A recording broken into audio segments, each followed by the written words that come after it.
In today's lesson, we're going to look at a super simple and effective way to approach rhythm guitar playing. The track we're going to play today is a 12-bar blues shuffle, but the concepts we're going to look at work across a wide range of styles. My name is Jack Ruch. Welcome to my channel. Let's get into it. So today we're going to look at playing rhythm guitar parts using small 2- and 3-note chord fragments. This is something I use all the time when playing in a band because oftentimes playing larger chords can get lost in the mix with a bass player, a keyboard player, or a second guitar player. So today we're going to be looking at dyads and triads. Now a dyad is a 2-note chord and a triad is a 3-note chord. Now, if you're interested in getting deeper into triads, I have a great triad course out. I will put the link down in the description, and I'm very happy to announce that we're going to be releasing part 2 to that course that focuses all about rhythm guitar stuff. But let's get into a simple example using this stuff that I'm talking about. So for this, we're going to be playing over a 12-bar blues in the key of A, and we've got 3 chords. We've got an A7 chord, a D7 chord, and an E7 chord. And the recipe for a dominant 7th chord, right, is root, major 3rd, perfect 5th, flat 7, right? Those are the interval names to the notes that make up that chord. So root, 3rd, 5th, flat 7th. But for these dyads, in this first example, I'm just going to focus on the 3rd and the 7th because those are the notes that really define the chord. Right? If I play an A major chord and I change the 3rd to a minor 3rd, it becomes a minor chord. Everything else stays the same. So that 3rd is really defining the sound of that chord. If I play an A major chord and play a major 7th, then it has this major 7th sound. If I play a flat 7th, it has this dominant sound. So those 2 notes, the 3rd and the 7th, really define the quality of the chord. So that's all we're going to focus on, and we've got in this track a bass line and some other stuff going on that's going to handle those other notes of the chord like the root. So if we look at this chord voicing, right here we have the root, the 5th, the flat 7th, and the 3rd. So all we're going to do is play this little 2-note shape that comes right outside of this bar chord. So there's our flat 7th G, and there's our major 3rd C sharp. And that's all we're going to play to outline the sound of that chord. Right? Then when we move to D7, all we have to do is move that shape down a half step, because our D7 chord, which is the next chord in our 12-bar blues progression, we can look at this shape right here, and we have the 3rd, which is F sharp, and we have the flat 7, which is C, which is right there. So that little dyad just moves down a half step, and now we're outlining the D7 chord. And then we can move back up to grab our A, and then when we move to E, all we have to do is move that up a half step, and we're grabbing the 3rd and 7th to our E chord. And we can go back down to D and then back to A. So now I'm going to play through the track and just use these very simple 2-note dyads to track along with the chords as they move through the progression.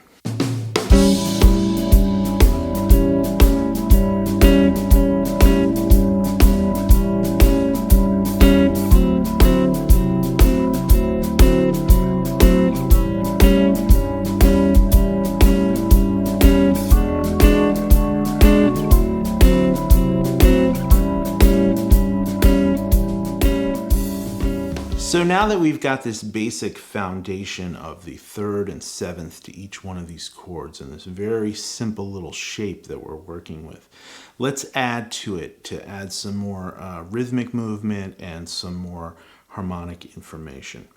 So for this next example, all I'm really going to do is just add a little bit of embellishment to this basic dyad shape. Instead of just hitting on it straight, I'm going to slide into it. And then I'm going to add another note into the mix. I'm actually going to use the 4th, right? I'm going to raise the 3rd up a half step and grab this note D. So, right, kind of giving you this sus4 sound. So,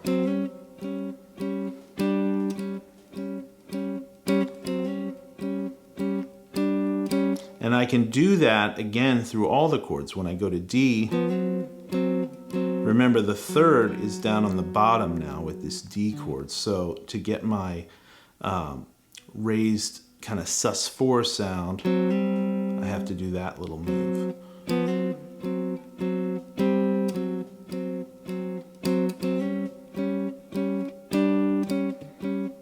And then to E. And then here I'm just going to move chromatically down. So move that little dyad down chromatically to the D chord. And when we're on that A chord, I can just hit the fourth if I want, or I can actually hit an entire D triad, which is what I'm going to do. So,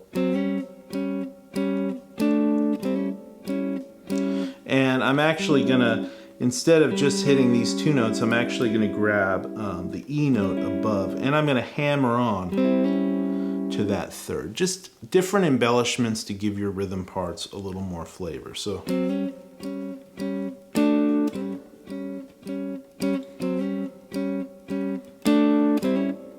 right, and then moving down to the 4 chord.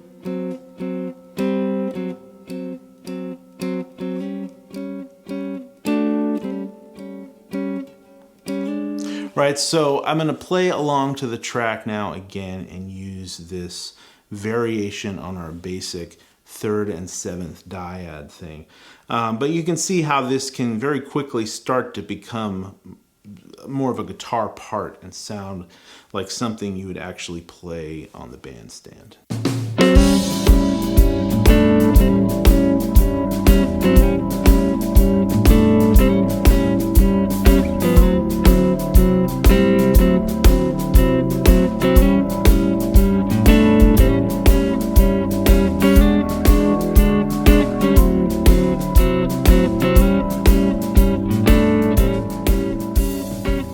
Alright, so for this next example, we're going to use these dyads as our basic foundation, but we're going to further elaborate on it and add some more interesting movement to our rhythm guitar part.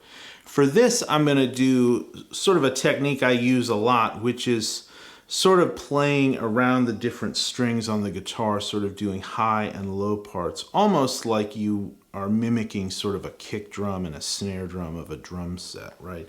Using the low note for certain accents and chord jabs on the top strings for other accents. So this part is going to start again with sliding into our 3rd and 7th of the A chord. But then we're going to jump up and hit a little chord stab on the top that is just the top 2 strings, again, of this bar chord shape. It's just the 5th fret of the high E and the B string, which is the root and 5th of the chord. So, and then I'm going to come down here, and I wrap my thumb over the neck a lot to grab these low notes, but you could also do it just in a bar chord shape. But I do it with my thumb, so. And then we're going to do our same move again, this D triad, and then hammering on to our little fragment of the A7 chord. So, and then another chord jab. So that's our move.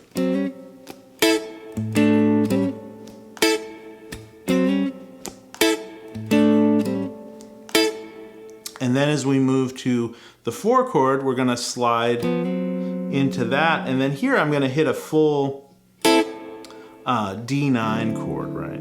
Which is sort of the fragment that this shape comes from. Really, it's this dominant 7th chord shape here, which is like a C shape, you know, moved up a whole step. But there's our dominant 7th chord. If we add the 9th on top, we get this kind of chord, which is a super common chord to use in blues rhythm stuff. So, and I'm going to do again our raised 3rd, raise it up a half step to the 4th. Right? So that all together sounds like this. And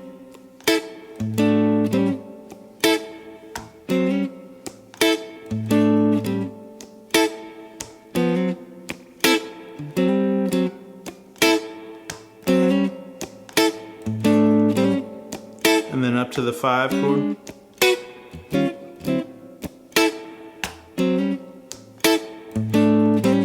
Right, so I'll play that along to the track now, and you can hear how that fits in with the drums and the groove.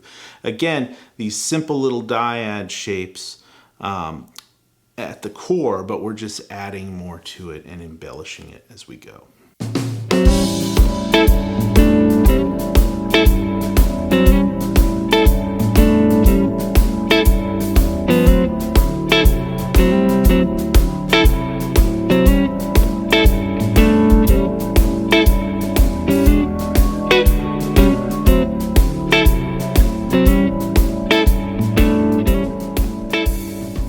So if you enjoy this lesson and you want the tabs and notation to these examples, all that stuff is available over on my Patreon page. I will put the link down in the description.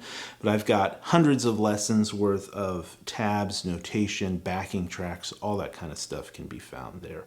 So for this last example, we're going to venture out of this position a little bit, and we're going to play this other dyad or double stop based around this A major triad up here on the 9th and 10th fret. And we're just going to play the 2 outside notes of this. This is the 5th and major 3rd of an A major chord, right? And that's all we're going to use. And we're going to slide into it rhythmically the same way we were doing our little slide down here. Only this time we're going to do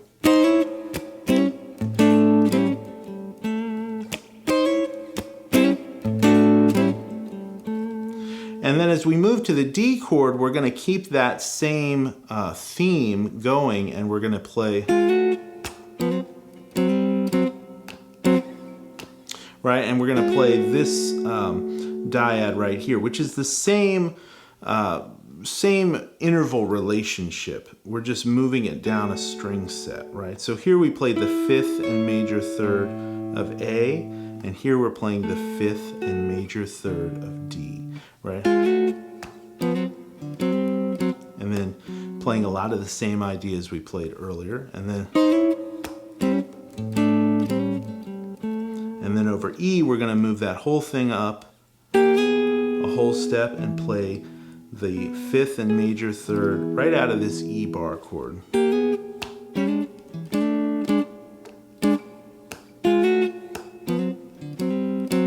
Right, so a lot of these same ideas, but just adding different embellishments to it and using a little bit of knowledge of chord tones and intervals and triad shapes to venture out and break up these rhythm guitar parts.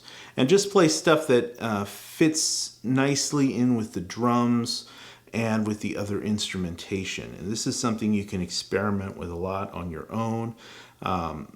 As you listen to the track and listen to the other musicians that you may be playing with, and find these little rhythmic spaces where you can put these cool, interesting little chord fragments.